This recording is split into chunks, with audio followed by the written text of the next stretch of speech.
certain smile and a woolly hat. But still, he picked it up and tucked it inside the cover of the book as he carried it back to his seat, not wanting anyone to witness his moment of weakness. Under cover of his book, he checked out the list of courses on offer. There was nothing humble about the titles.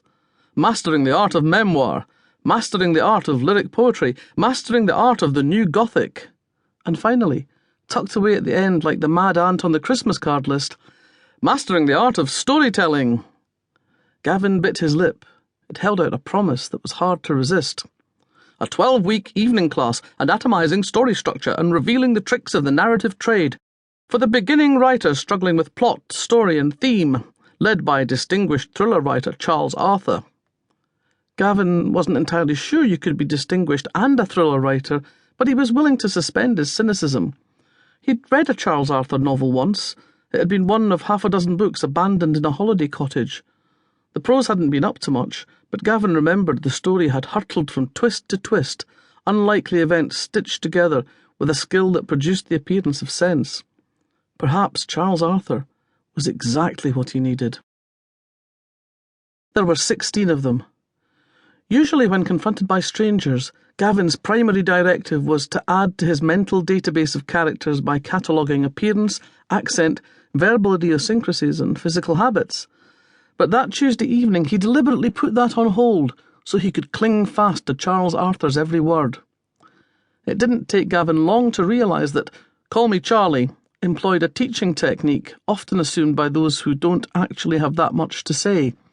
Charlie made the most of his insights by repeating everything at least 4 times. First, he delivered the straightforward statement. Then he elaborated it in slightly different terms. Next came a second variation. Then finally, he'd returned to the first bald statement.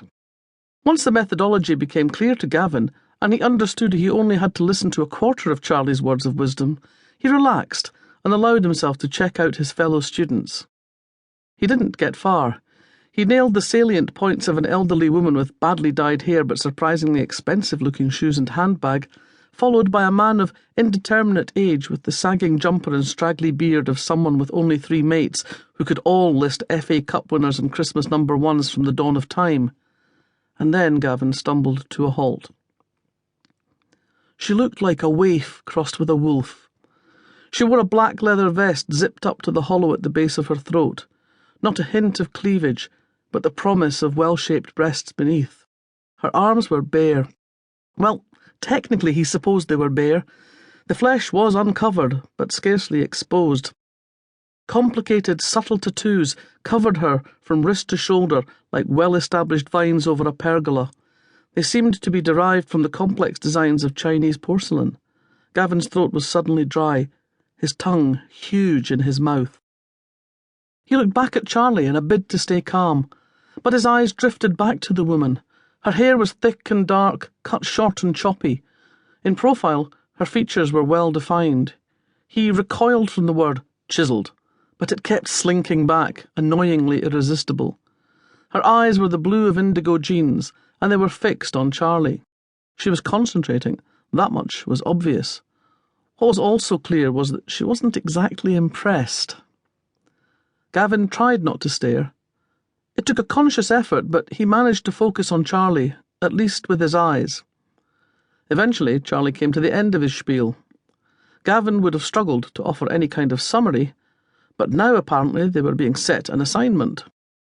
Split into groups of 4, provided with a handout that listed half a dozen elements of a story setup, then posed a series of questions.